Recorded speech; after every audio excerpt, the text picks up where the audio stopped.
When Pearl Harbor happened, we had just come back from church. That was there in Glendale, and my father had something to do. He caught it on the radio that Pearl Harbor had been bombed. I didn't think too much about it, but as the time went on, I thought something with patriotism about joining the service and one thing or another. But at that time, I had no concept of joining the Navy. Life is good. We're safe, and at times it's very relaxing.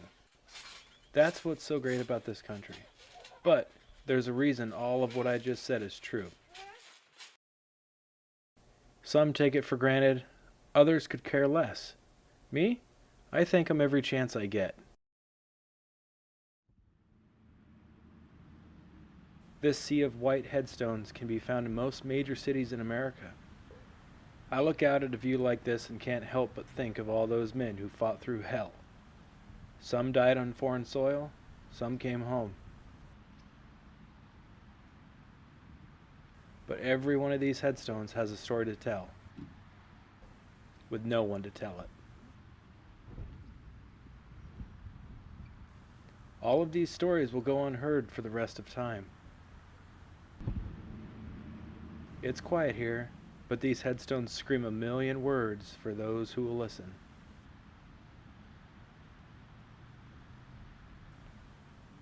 These were my heroes growing up. They didn't wear spandex, a cape. Hell, their underwear was underneath their pants. If it wasn't for the greatest generation, we would all be speaking Japanese or German. That's why telling the stories of those we have left is so beyond important to me. We are losing these heroes too rapidly.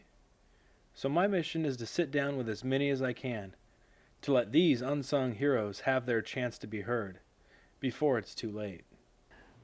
I'm a native Southern Californian. I was born and raised in Glendale, California. Went to high school in Glendale. And when the war broke out, I was working for a company called Gladdy McBean. And I would leave school in the afternoon and go down and work because they had some work to do with Raytheon and making Sparrow missiles. It was the nose cone for these Sparrow missiles. And so I used to go down there after work and after school and work down there up until the early evening. Do you remember what you were doing when you heard about the news on Pearl Harbor? At 7:55 a.m., hell broke loose. Man-made hell, made in Japan.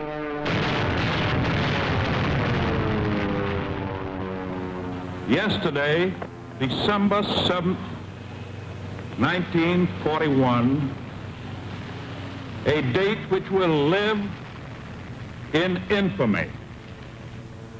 The United States of America was suddenly and deliberately attacked by naval and air forces of the Empire of Japan. When Pearl Harbor happened, we had just come back from church.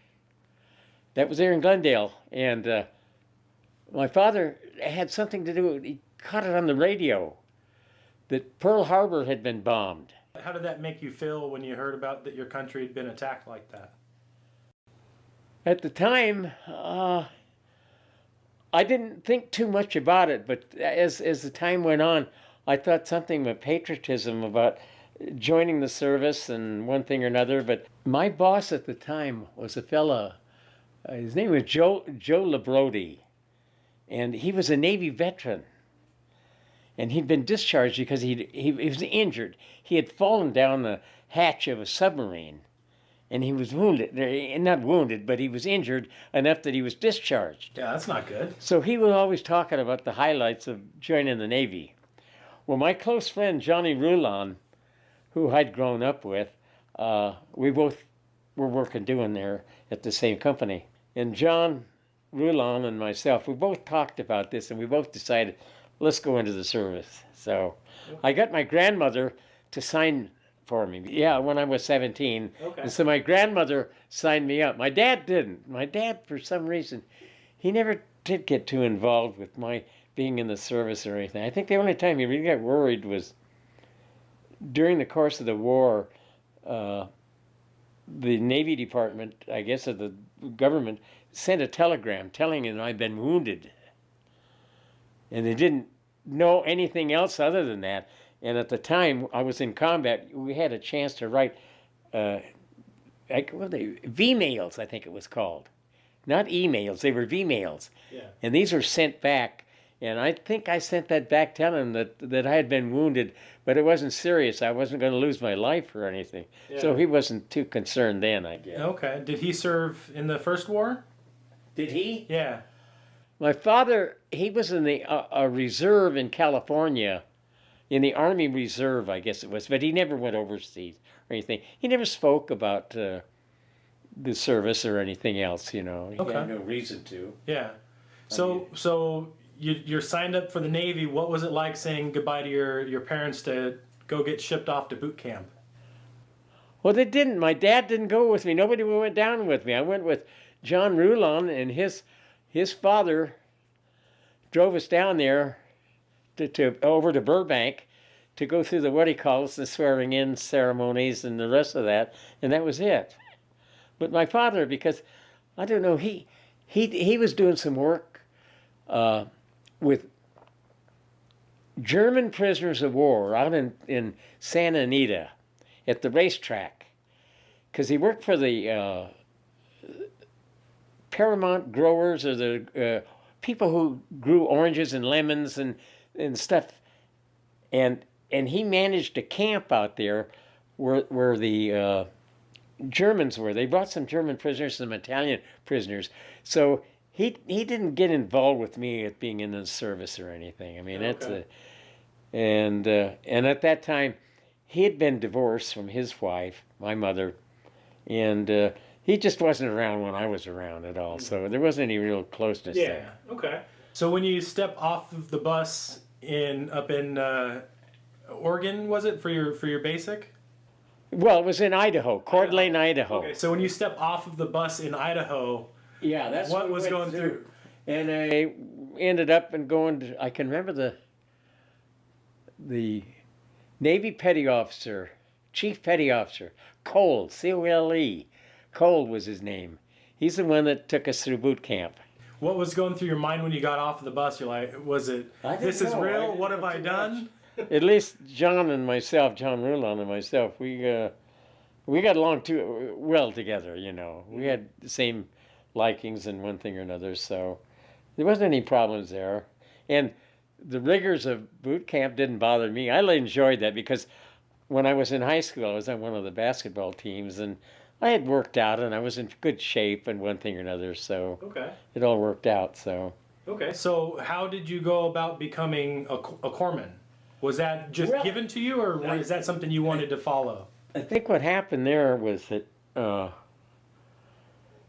in the initial involvement of getting into the service, you had to answer certain questions, questions about mother or father or this or that or this or that. And my mother happened to be a nurse. She had died when I was 3, though, but she had gone to the University of Michigan and become a nurse. And I thought, I don't know. I look back at it now, and it was probably for the fact that she was a nurse. They figured, well, we'll put Charlie in there and let him go to the medical school. There's an association there. Because John Rulon, my friend, his father ran a restaurant, and he did the cooking and stuff. So John ended up in cooks and bakers school, and I ended up in a medical. So we ended up by separating after boot camp. Okay. So when you're leaving boot camp and you know you're heading out, did you want to go fight the Japanese or did you want to fight the Germans? Did you care either way? Didn't make any difference to me, no, because the thing was, when I found out what my orders were going to be, they said, you're going to go to Hospital Naval School. And that's right there at Farragut. They had the naval, what do you call it, there at Farragut, for hospital training school. So John and I both split up. John went one way, and I ended up by staying there at Farragut. And it was kind of funny because I remember part of that thing there, early snow. We got snow up there. And being from Southern California, we didn't have any, you know, except in Santa Monica, I think. it snowed down there in 1932. I was a little kid and I remember it snowed there. Yeah. But just to be in the snow up there. It's a whole different. So that's where I went to field medical school there at Camp Farragut. And then from there, after I completed that, I was given orders to report to Oakland Naval Hospital. That was in Oakland, California, in the Bay Area. So I reported there, and I remember the first duty I had was in an NP ward, neuropsychiatric. Okay.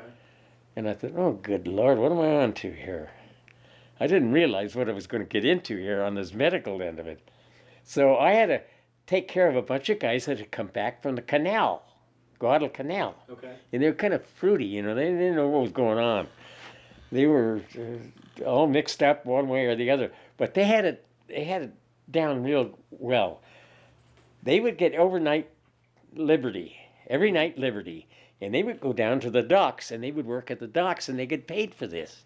So they were making money, still being in the service, and they have a place, their bedding and everything else that they wanted to. So anyway, from there, I received new orders to go to Treasure Island. Treasure Island was out in the San Francisco Bay, between the Oakland area there, between the Bay Bridge goes there. It was a place, that's where the Pan American Airlines had their flights out to Asia and one thing or another from Treasure Island. That was their base. And I was only there in Treasure Island, I think 1 or 2 days. And I got orders to go to FMF PAC down in San Diego, Camp Elliott, to get into the Marine Corps. And I didn't know, what am I going to get into now? Yeah. So it ended up, I was transferred down to Camp Elliott, which is just adjacent to San Diego. It's where Scripps was and that other area. Okay. There's not, they had a big Marine Corps. That's where most of the Marines shipped out from. So I went from there, and I ended up by going through field medical school there. That's where I get down to the nitty-gritty of all the stuff, what you do for battle injuries and things of this nature. And from there, that was in, I think that was in December of 1943. And from there, in 1943, I went up to Camp Pendleton.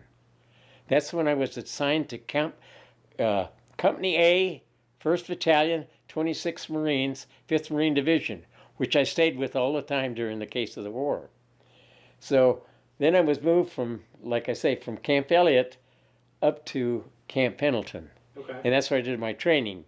And what were you thinking when that training started and you realized that you're going to be on the battlefield with? well, I realized at that time there going to be any funny business here. We were going to go into war with somebody. Yeah. We're going to be fighting.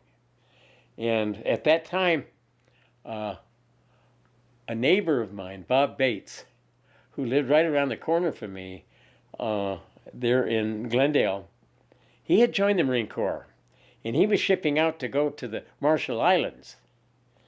And so he said, here, Charlie, let me give you my barracks hat. So I gave me that. He didn't want to carry that with him. So he gave me that, and I never got to see him again. To this day, I don't know whether he was killed in action or he's still alive. I just don't know. But anyway, from there, a little later on, we received orders to go as a floating reserve for the invasion of Guam. So we left down out of San Diego. When combat loaded the ships up and everything else.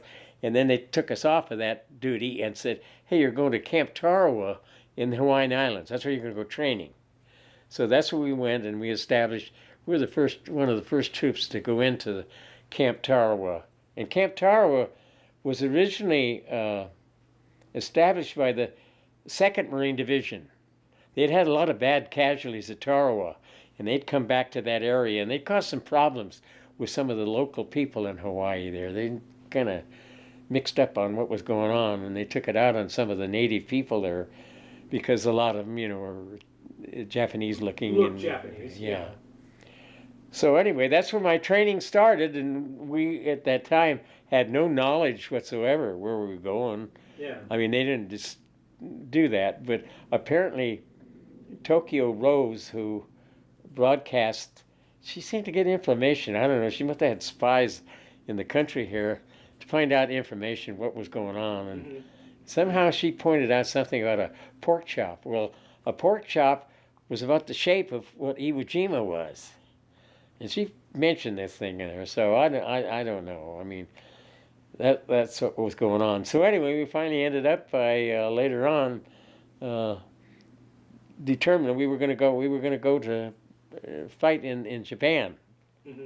So when you're leaving there, were you hearing any stories about how the Japanese fought, or any rumors or anything that? All we heard about, or talked about, was the Imperial Marines. That they had a battle force of Japanese Imperial Marines, like the U.S. Marine Corps. You know, they were good fighters, the best that they could get.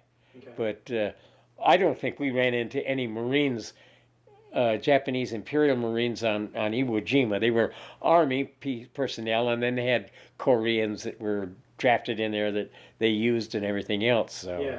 What was the mental state of all the men around you as you're sailing to It was your all first gung ho. Everyone was I John mean, Wayne? in the service in the Marine Corps, they instilled a, what do you call it? The gung ho. We're the best there is, and there ain't nobody gonna take us out. We're going all the way. So, and that's the way I looked at boot camp there with the Marine Corps at Pendleton. That most of the guys that were in my company, A Company, had been with the 4th Parachute Battalion. They disbanded the 4th Parachute Battalion back at Camp Lejeune. And they were tough. They wanted to consider themselves the best. And I wasn't going to let any of those guys turn around and run me off. I mean, I used to go on forced marches and one thing or another, whether it was for 15 miles or where it was. You couldn't dog me at all. I was right up there with the company CO and the other exec officers. They weren't going to put me in the back, make me tired out or anything. I just real gung-ho about everything. So Okay, cool. So and that's one thing that probably didn't help me at all, because when I was with A Company, 1st Battalion, the 1st Platoon of A Company, which is a regular infantry group, you know, they're broken down with 3 platoons and squads and one thing or another, that later on, before we went into combat, they formed what they called was an assault squad. An assault squad was a demolition, a flamethrower, a Bangalore torpedo, a machine gun, BAR, something else. They were the ones that, if there was a pillbox up ahead, you went in there and you threw a satchel charge and you know how to make nose cones, shape cones, and all these other things. And it was the first group in there to go in there and do the damage, you know. And I thought, well, that's what I want to be with. I want to be with those. Everything was gung ho with me. yeah, At that time, I didn't have enough sense to realize. if you're gonna go big, go big or go might home. be in danger doing this or something.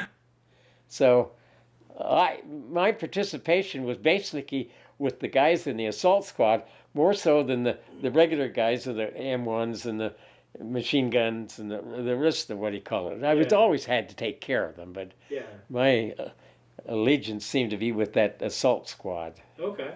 So where was your first introduction into combat?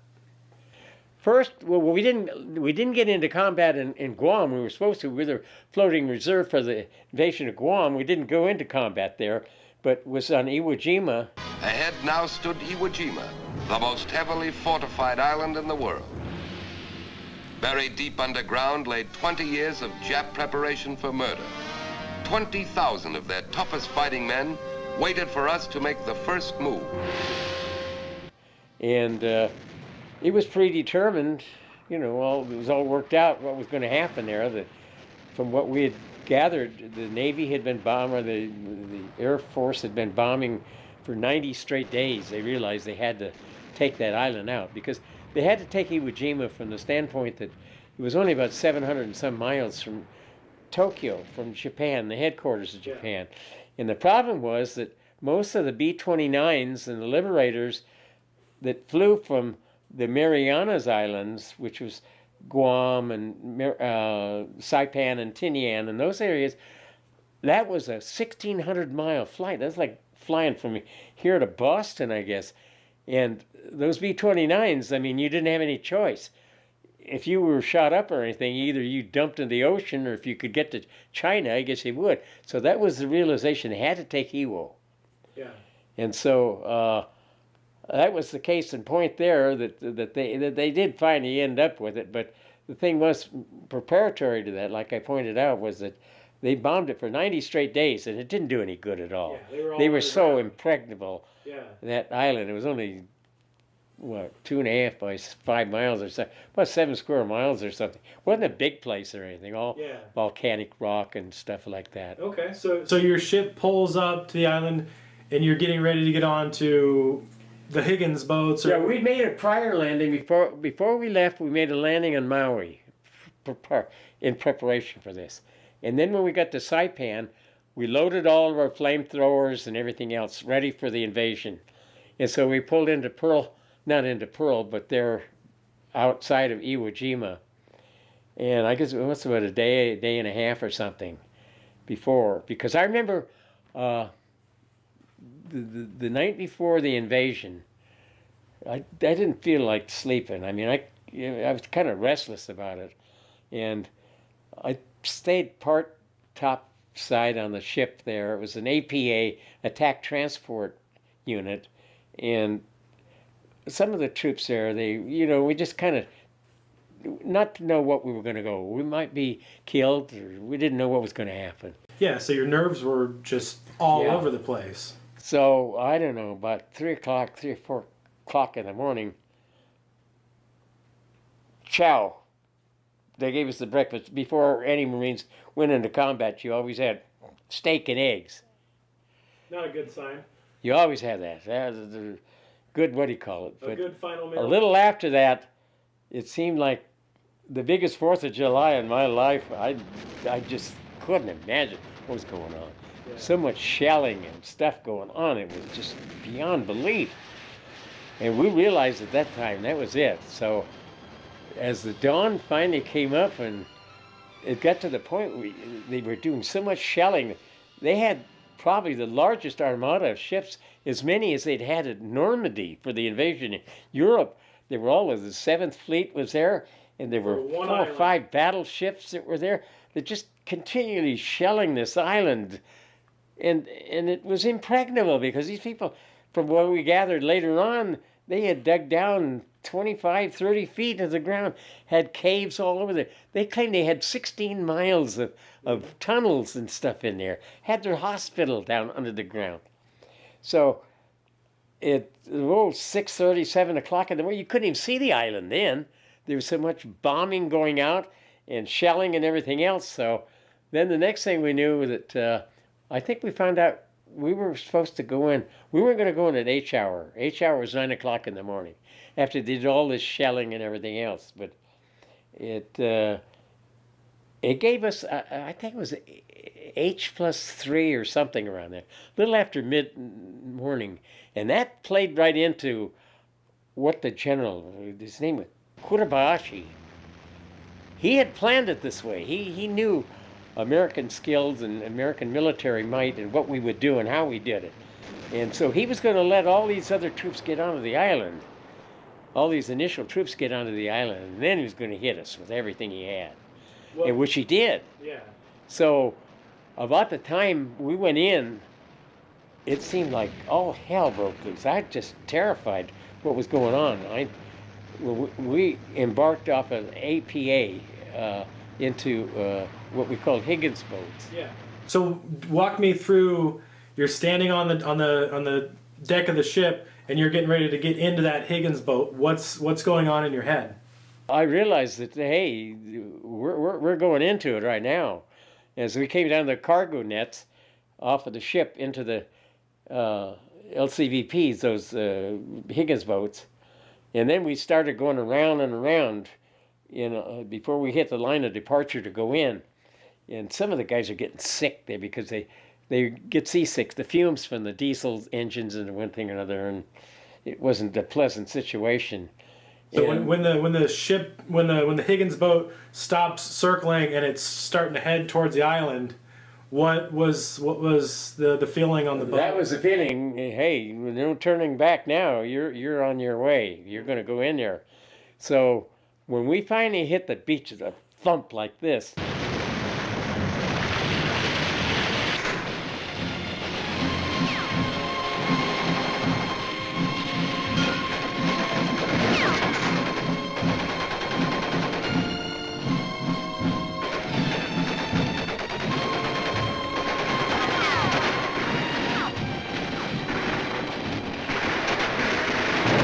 Enemy fire keeps us pinned down.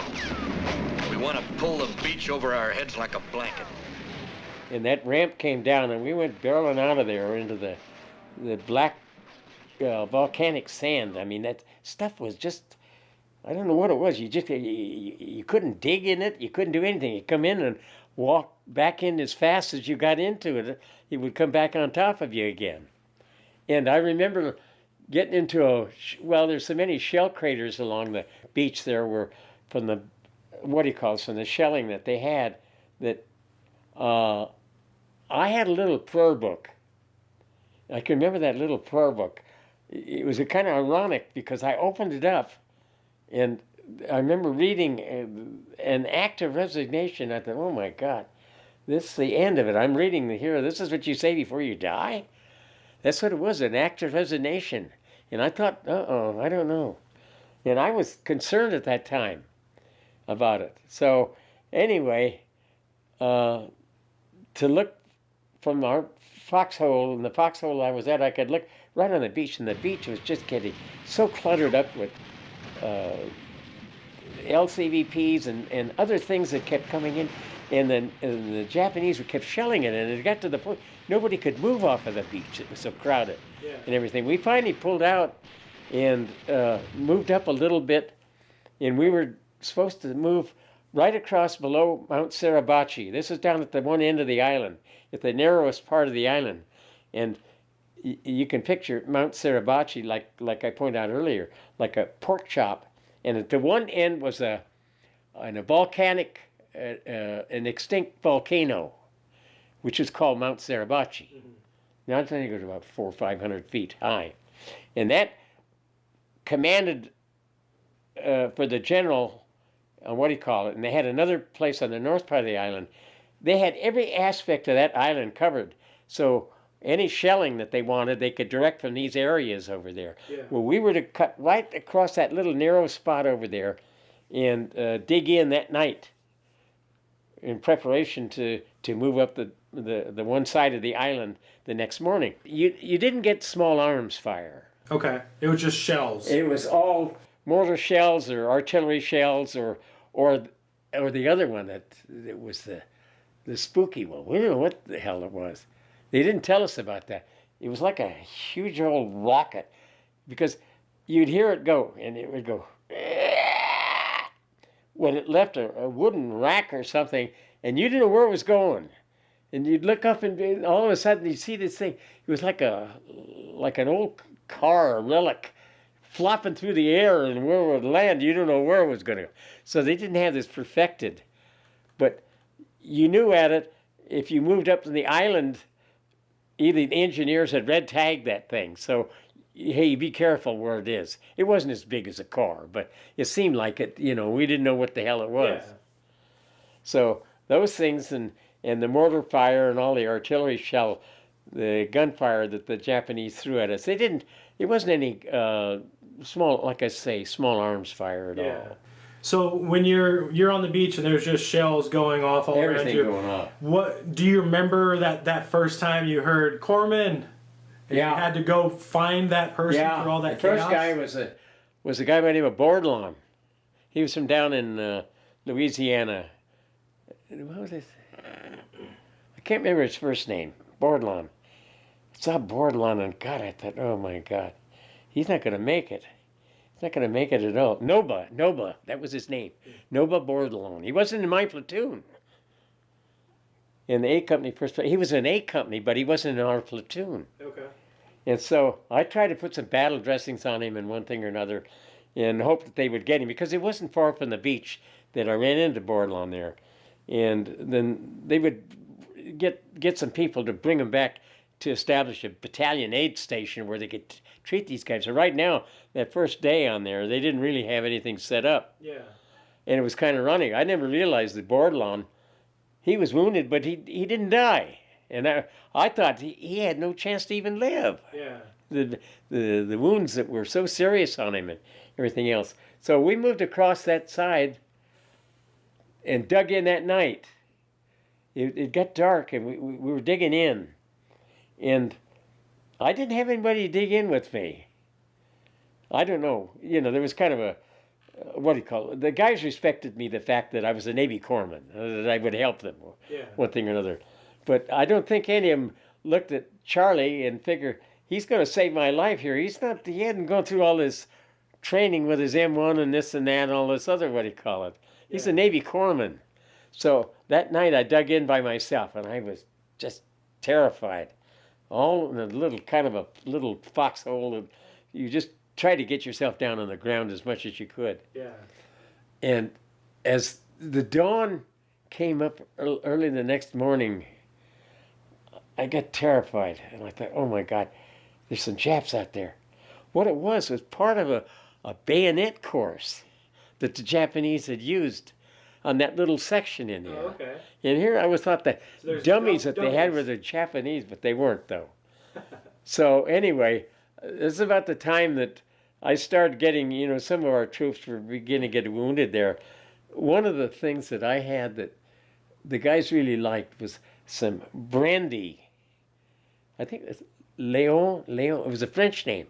Léon brandy. It was like if you're on an airplane, the little flight bottles that you get, those kind of like that. I had a whole packet of those, what do you call it?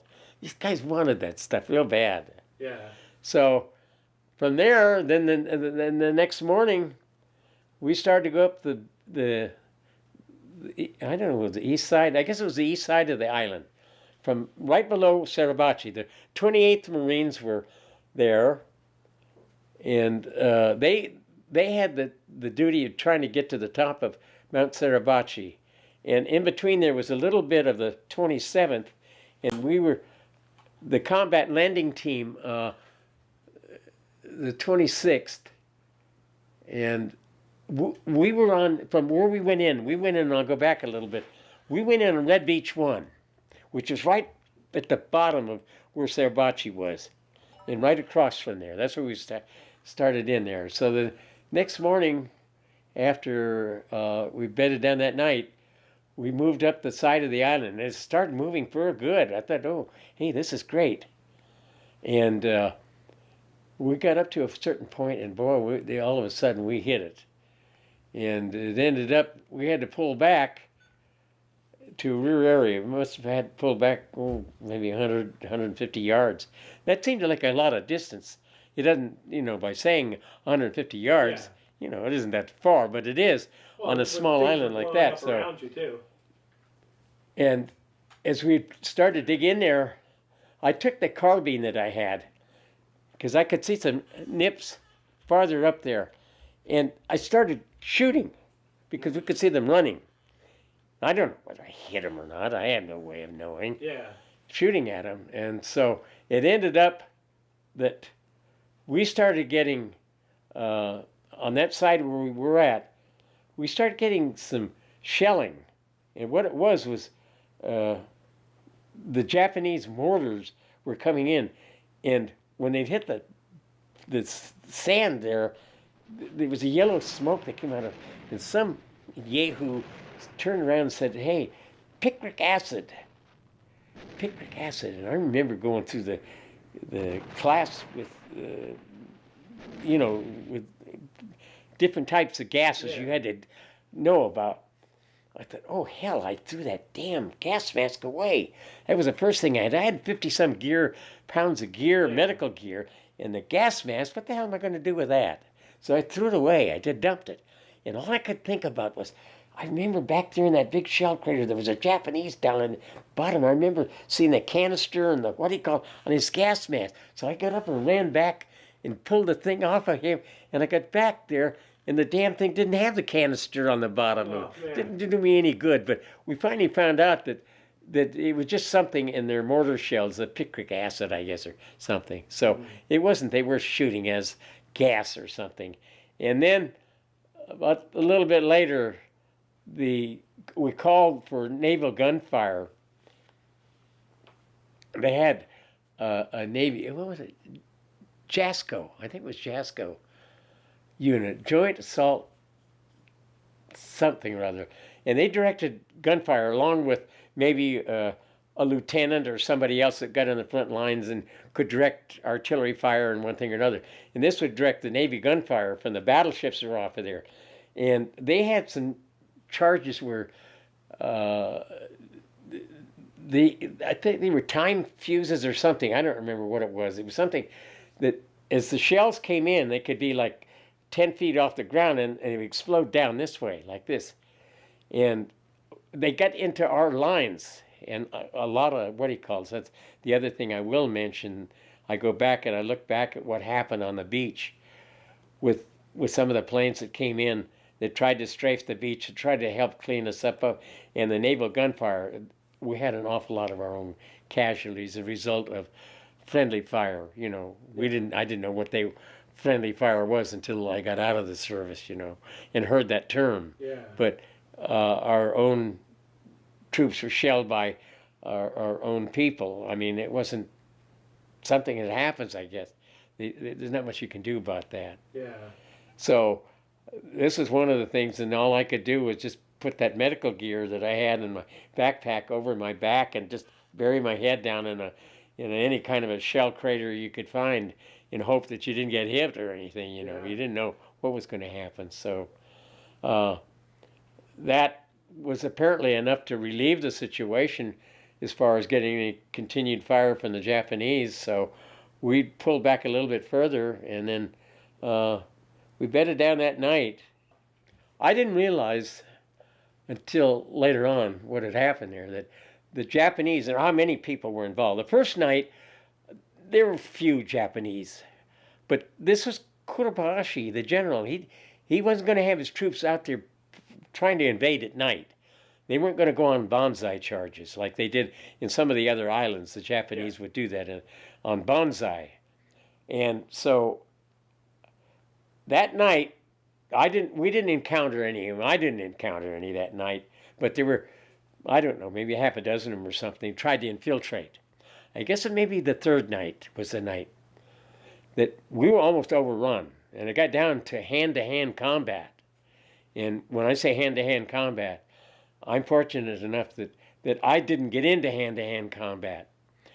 I'd been dug in with several other guys there. I think probably three of us. Some of these shell craters are big enough that you could dig into. Yeah. And you really couldn't dig with a pickmatic that you had.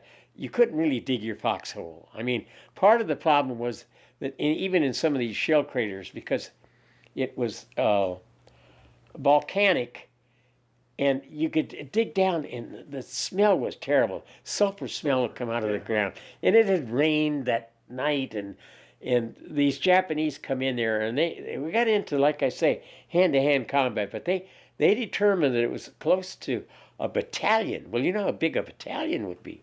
It's 900 to 1,000 men, and I can't imagine that many Japanese.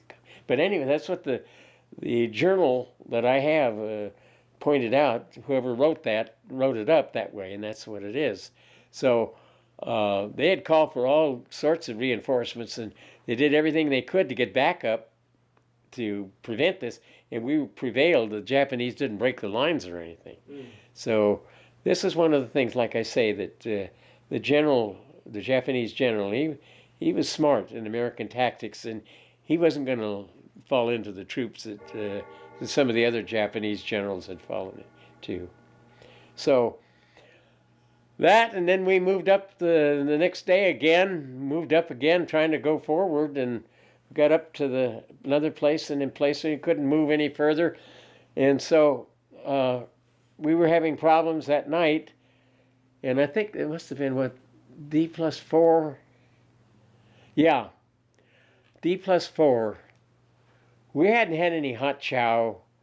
anything, any relief at all. And if you had somebody dug in with you, okay, you were on an hour, off an hour, or whatever you could, or 2 hours or whatever. You set your own schedule on for who was going to be awake and who wasn't. And so they moved us back to a rear area. And we were back there in the rear area. And our rear area is close, like I say, maybe a couple of 100 yards back off the front lines and one thing or another. And it must have been about, I don't know, as I remember, maybe 9, 10 o'clock in the morning or something. We heard this cheer go up. And nobody knew what the hell it was. And we could see where we were. We could look right up behind us because we were still not that far away from the crest of Mount Suribachi. Yeah. And we could see a little flag up there. A mortar barrage searches out hidden machine gun nest.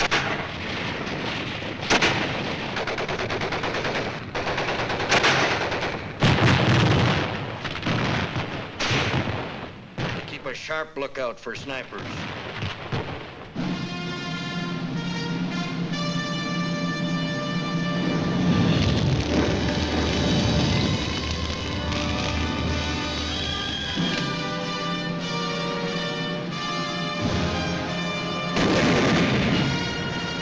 Turner gives the order to cease fire. Our guns are quiet as they make the climb. We wait for a sign that Suribachi is ours.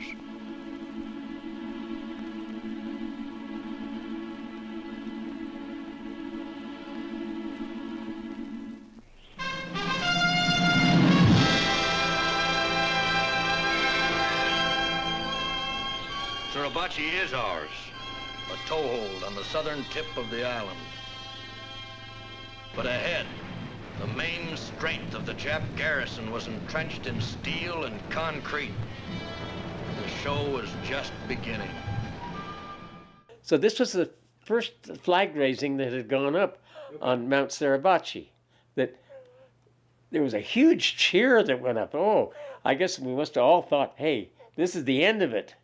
We're not going to fight anymore. I mean, we got the flag up here. But that wasn't true because let's see, that was, like I say, I think that was the fourth day. Let's see, November 7th, 19th, somewhere in that area. And so the fighting went on for, I think, Iwo Jima was close to a little over a month maybe. Mm-hmm. It took that long to secure the island and one thing or another. But from there, then the next day they put us back back online again. That didn't sit real well with me. I mean, because you just didn't like that, because you're running the front lines, and I can remember what would happen in the early morning from your foxhole when if you were ready to dig and you put dirt out of there. You didn't put the dirt in front of you. You put the dirt behind you. So as the enemy could see, you're not silhouetted against something. That the dirt behind you would be, they're not going to be able to distinguish you. You wouldn't see a head popping out. Yeah, so what we would do, out of the side of the foxhole, we had what we call panels. A panel was a fluorescent piece of cloth that was red. Whatever color it was, red. You put that out. And that indicated for the naval bombers that came in for their bombing in the early morning before another push up the island again, they would soften it up a little bit. And I don't know whether some of these, what he calls, I can remember some of the planes coming in and these 500-pound bombs going way back in our rear area. And I thought, what the hell's going on here? I mean, they knew where the panels were, but for some reason, the shelling ended up in our own lines, in fact.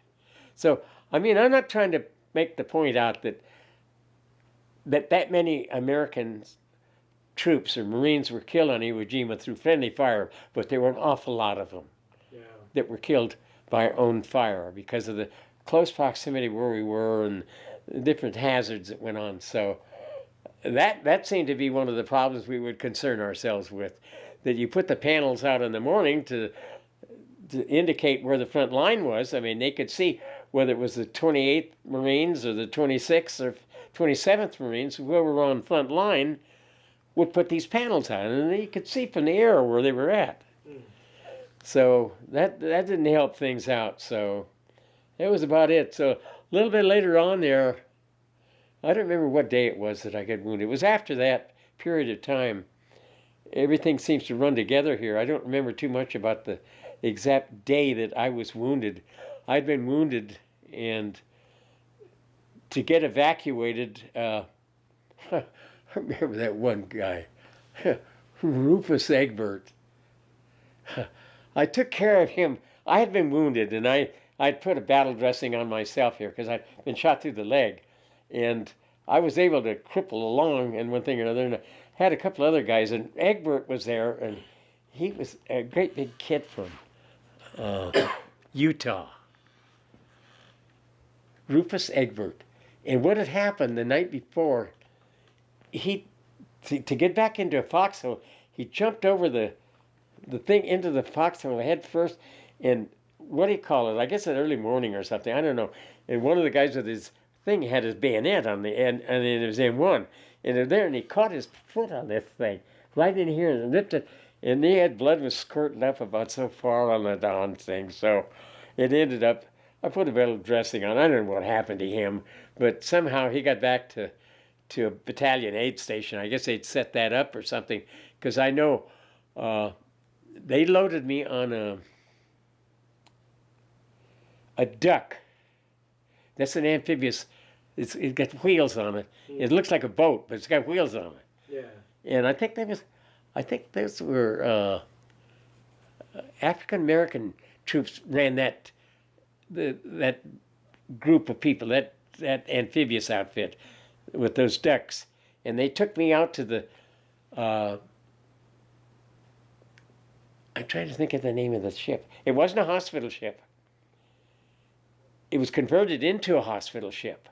I think they had two other hospital ships there, and that's where they evacuated me there. From there, and I didn't know where I was going to go. From there,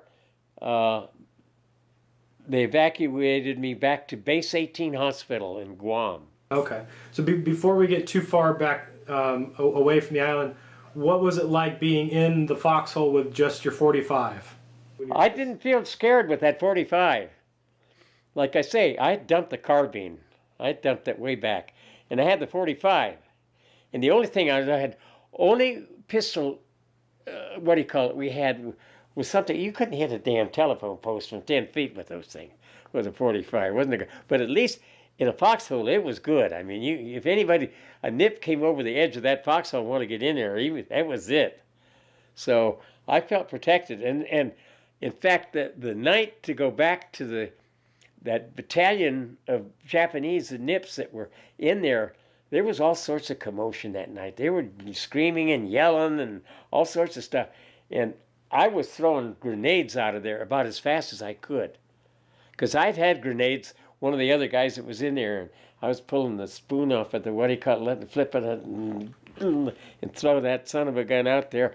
And I was down low enough that, boy, that would take anybody out of there. So that was good protection right there. You didn't have to worry about the nip coming into the foxhole if he was out there.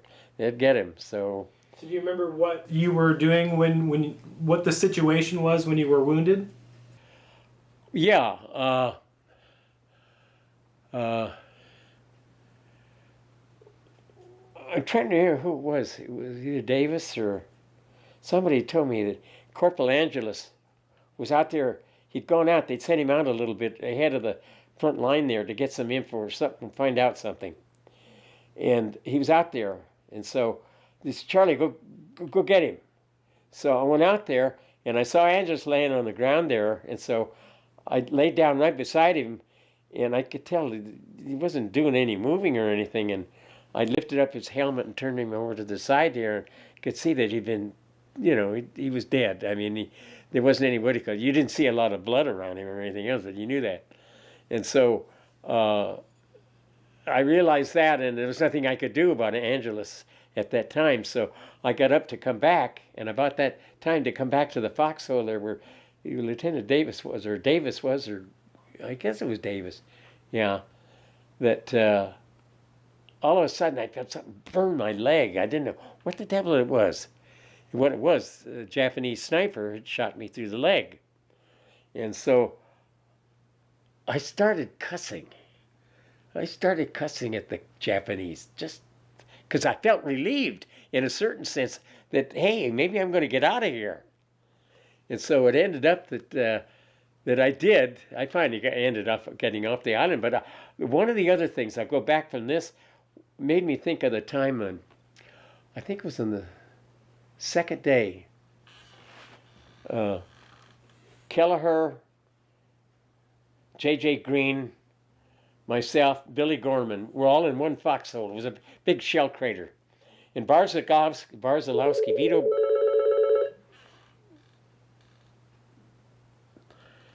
It's my daughter. No problem. Call from. Candace? Hi. Hey, can you call me back in a little bit? I have a fella here that's doing an interview with me. He's got all sorts of cameras and lighting and everything. He's doing an interview. Okay. Will you Okay. call- I'll call you back later. Bye.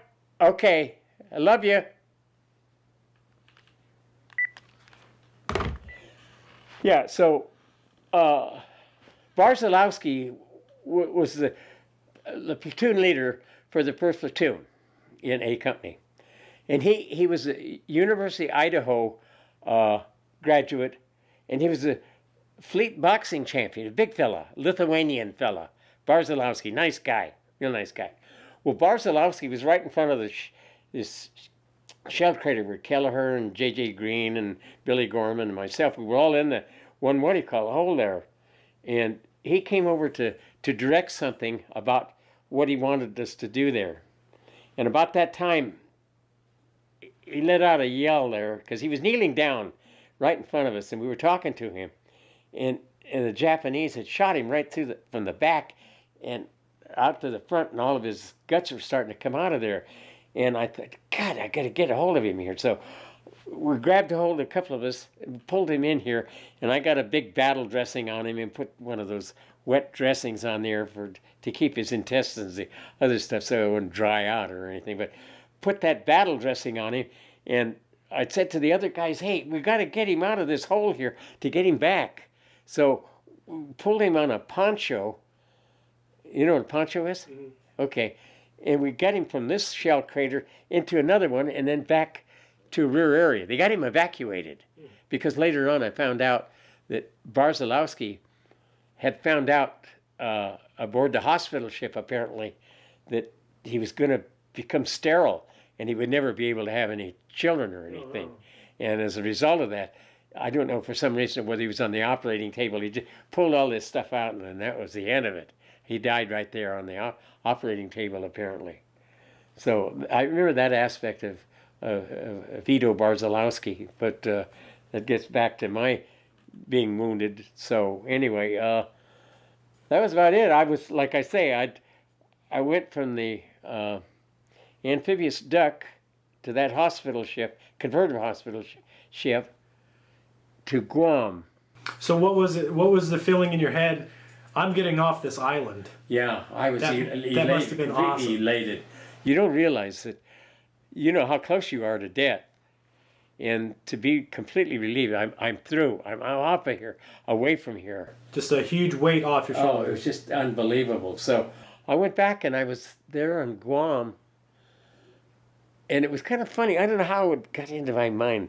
Something about the President Bush was an air pilot, mm-hmm. and he was shot down over Chichijima. So he had Iwo Jima, Chichijima, Hahajima, the group of little islands there, and they were to be shelling that other island. And what happened was that he was shot, this guy that I thought was Bush. It wasn't really Bush. I didn't know at that time. I was thinking it might be. That he was shot down about 200 feet above the New Mexico.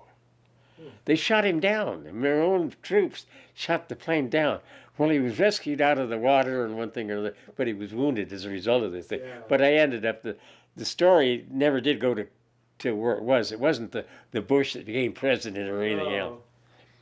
So that was there at the what do you call it, the Base 18 hospital at Guam. And then I heard one of the things when I was there at Base 18 that some of the Japs that had been there on Guam were trying to infiltrate to get chow, because I guess they were starving in one thing or another, and they were still picking them up in one thing or another.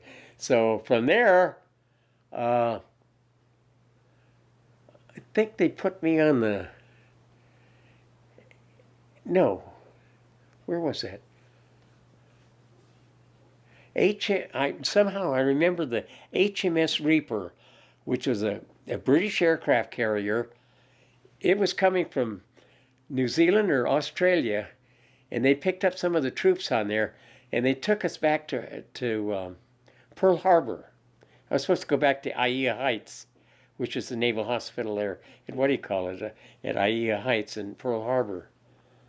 And I thought the food was terrible. I didn't realize the British food was terrible. Up spirits was all right. You get some rum, 4 o'clock in the afternoon, but I don't know, fish in the morning and scrambled eggs at night. I don't know. It didn't go too well with me.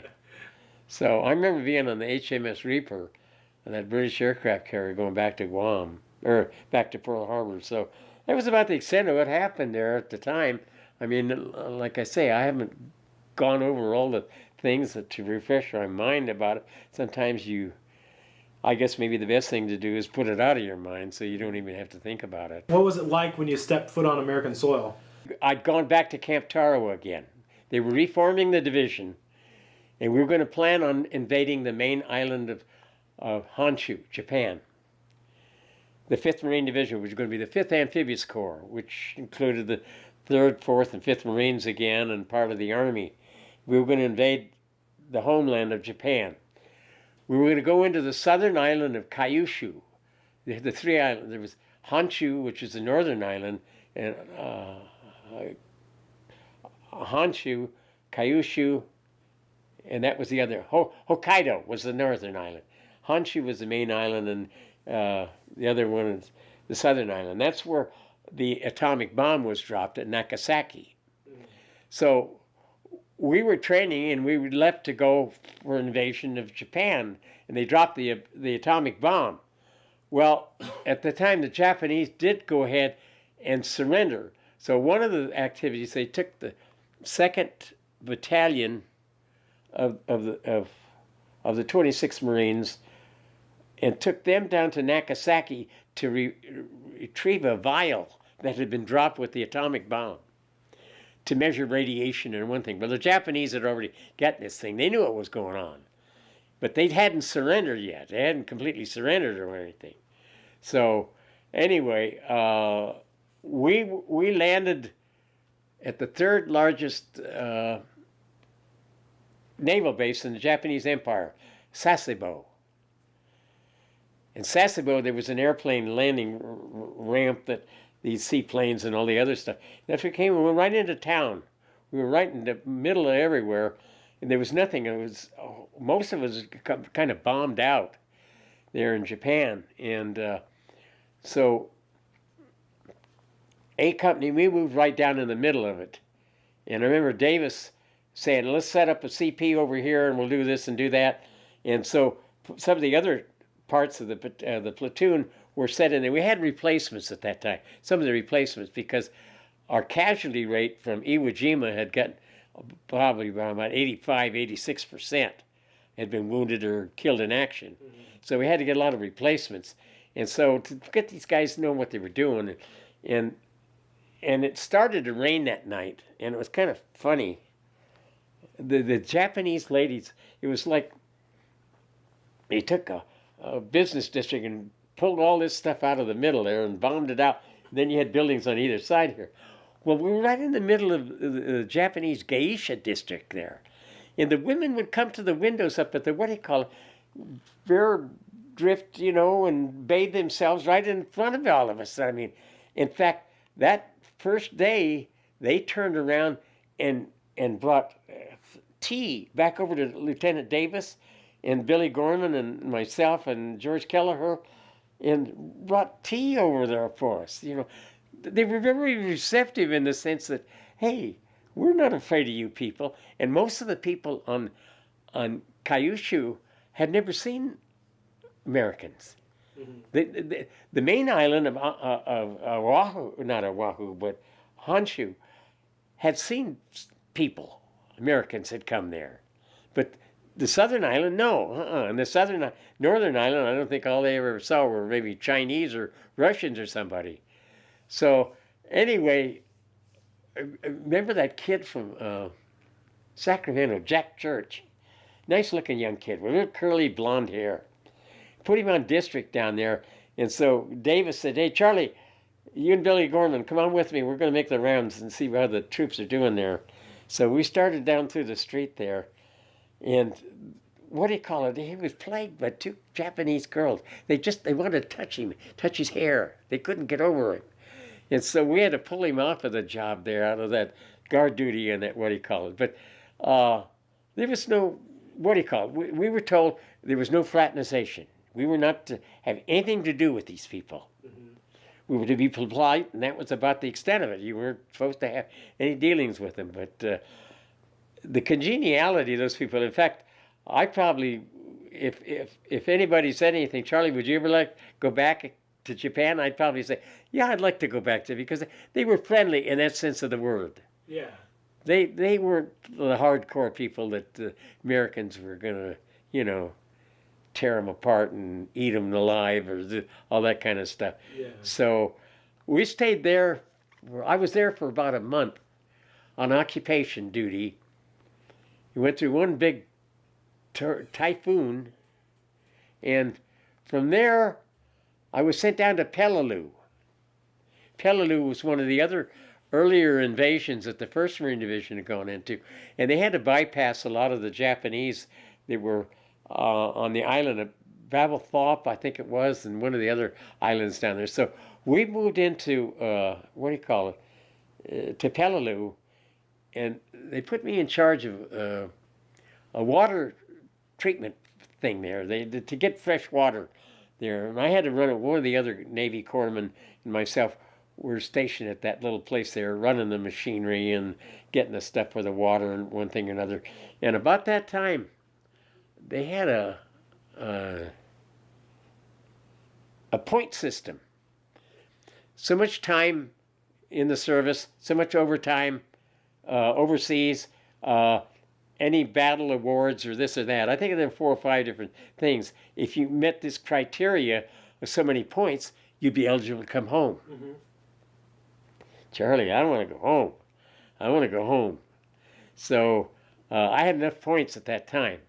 Because like I say, I have Silver Star and what do you call Bronze Star and Purple Heart, and that gave me a certain number of points in one thing or another. And so that night, we sat out there, and I could get all the liquor that I wanted, the alcohol, 190 proof stuff. Boy, it was dynamite. And so we sat there, and we poured it into an old helmet liner, not the liner, but the helmet, the metal one. And we'd take a canteen cup, and we're drinking that stuff. And at Peleliu, the next morning, because I was going to leave the next morning, so much of the island, they'd taken the coral and they used it for base for the airport. It was just blinding. It was like being on snow and the sun was shining on the thing.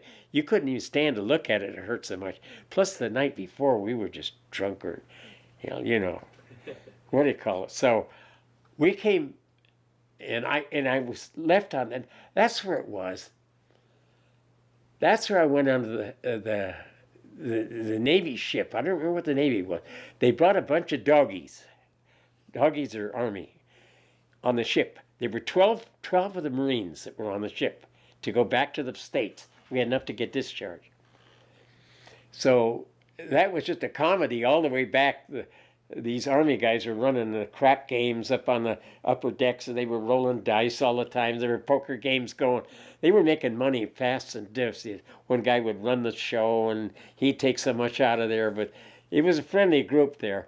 So we came into Los Angeles Harbor down at San Pedro. And at San Pedro Island, or not island, Terminal Island. They had another place there, not Treasure Island. That's up in the Bay Area. This is Terminal Island. They had all these fireboats, spraying water, big ceremony. As the ship came in there, and as they pulled up alongside the dock, the USO was there, and a lot of women and dignitaries and everybody else had little ditty bags of things for the troops that come off and we show our appreciation. Well, they didn't take us off the front of the ship with all the doggies. We went off the back end of the ship, no congratulations or anything, just nothing, and took us into a building there, and the next thing we were on a 6-by, and the next thing I knew, hey, we stopped down here at San Pedro if you have to relieve yourself. Not San Pedro, but about around Dana Point. We're going back to Camp Pendleton. And so you could relieve yourself off the side of the road there, you know, and then that was it. We came back here. But we didn't get any of the hoopla or anything else, you know, that the Army troops got. But that was when we got into San Pedro, and that was in 1946, I guess. Those are 46 or sometime, I guess it was. Okay. Can you walk me through the Japanese surrendering and where you were and what the excitement was like? Well, the only thing that I knew what was going to happen, I mean, the 7th Fleet and everything else was going to be in Tokyo Harbor. I knew that was going to be, but I didn't get to, we weren't in that. They didn't get it. And one of the things that I think a lot of the Marines were upset about was the fact that Howland Mad Smith, he was a general of the 5th Marine Amphibious Corps and everything else. He's the one that really plotted out how the Marines would fight during in the Pacific area. MacArthur, who was running the show for the Japanese signing on the, was it Missouri or one of those big ships, that he would not invite Howland Mad Smith. We call him Mad Smith. Howland Smith. And I guess he never forgot that. He didn't like him. MacArthur didn't like Howland Mad Smith because Smith knew the character of MacArthur, and he didn't like him either. And so, as a result of this, Smith was going to win the war the way he wanted to with the Marines. He knew the Marines could do it. And MacArthur, you know, it's there was several songs. I remember we had dug out the "Tisn't the season, it isn't the reason." Beside dugout, no, I can't remember the whole words. We used to sing that about him, but I don't know. He didn't invite General Smith to the what he called ceremonies. Let us pray that peace be now restored to the world, and that God will preserve it always. These proceedings are closed. Swarms of United States aircraft fly in formation overhead as the ceremony ends. The final United Nations victory has been won. The war is over. Peace is here.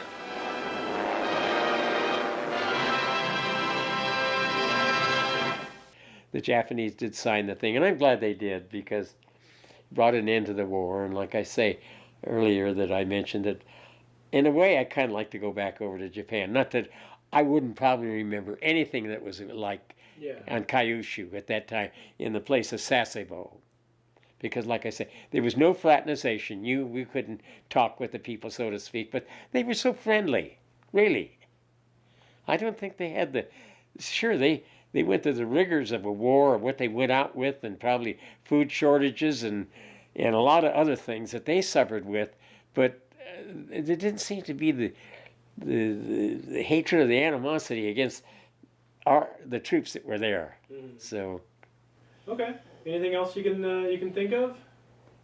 Nothing. I mean, it's kind of difficult to come up with stuff that 75 years ago you don't get into the habit of talking with people about it because, like I pointed out, the group that I connected with, there are no other fellows that I know that are still left around anymore. They've all either passed away or something. You get up into your 90s, there are not that many of them going to last that long. So I feel fortunate I'm still around. And how old are you now? I'll be 94 next month. Okay. Yeah. For the younger generation, what do you want them to remember about you guys? that they have what they have today as a result of what we felt at the time was essential to take care of, that we had to defeat the Japanese because they wanted world conquest, and the Germans, because although I didn't fight in the European side of the war, I mean, I was only in the Pacific side of the war, so.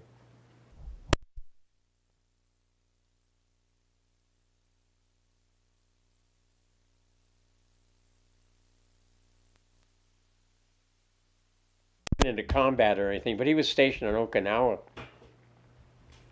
And they used to take some of the troops that were in the Pacific area over to where some of the battles were. And so he was able to go over to Iwo Jima. And when he was at Iwo Jima, he was walking along the beach and he found a Coke bottle. Oh, wow. And that Coke bottle had the date on it in 1940 when Iwo Jima was invaded, that we had that there.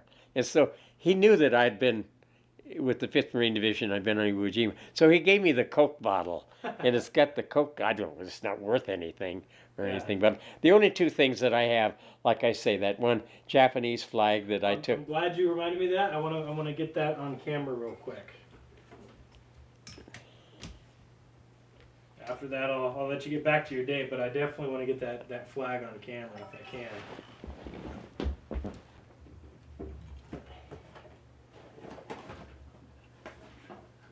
That's the only thing I took out. In fact, I tried to bring my 45 back. Mm-hmm. I put it down in the bottom of the sea bag, and I put it inside of a shoe, thinking that nobody's going to find this thing.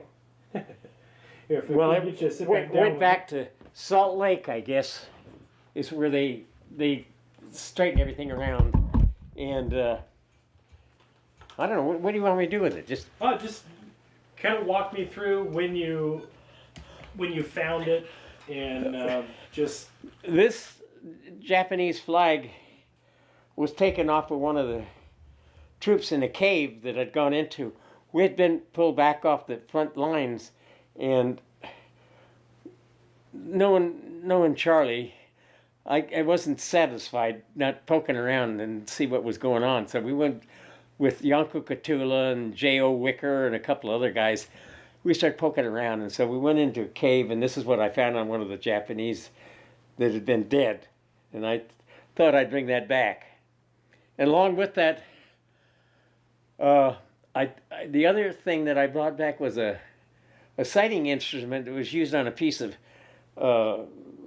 like a 75 millimeter artillery gun of some kind, but that got taken away from me. And the other thing was my 45. I wanted that 45 real bad, and I tried to bring it back in my gear, and apparently the people back in Salt Lake or wherever it was, they went through and they found it and they kept it. So that's it. That's quite the trophy there. Yeah.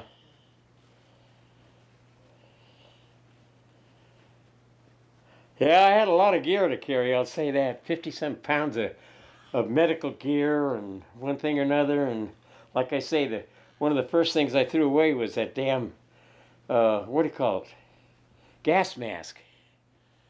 That was just something I didn't need. I didn't think anything about it. But then I got terrified there that second day or whatever it was, and the Japanese started shelling, and somebody yelled gas, and all I could think about, get back to that foxhole where you saw that nip down in the bottom of that thing there with the gas mask and stuff on there. And then I got back, and it had no canister on the bottom of the damn thing. All it was a tube going down in the mask. So that's about it. Okay.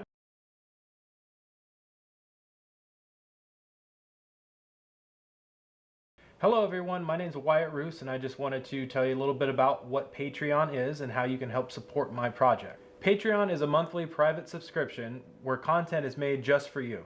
Donating even $5 a month gives me the ability to document the true stories of the Second World War and its heroes.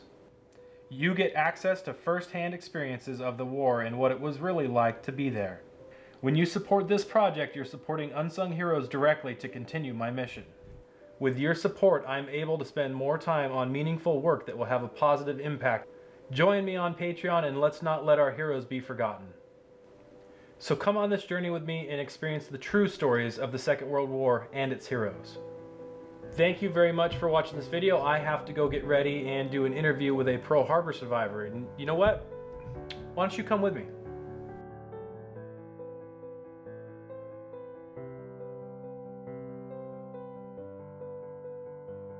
So I always start off my interviews asking where you were when you heard about Pearl Harbor, but you were actually there, weren't you? Right. Right, okay. Right aboard the West Virginia.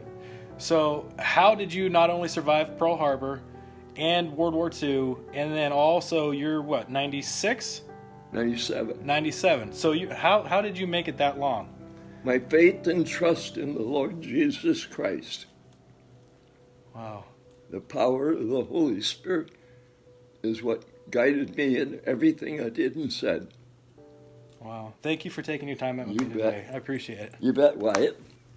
Follow me on these interviews that will take you to the past through the eyes of these amazing veterans. For full interviews and to donate to Unsung Heroes Project, please visit the link below. Your donations, likes, and shares, and social media support are greatly appreciated.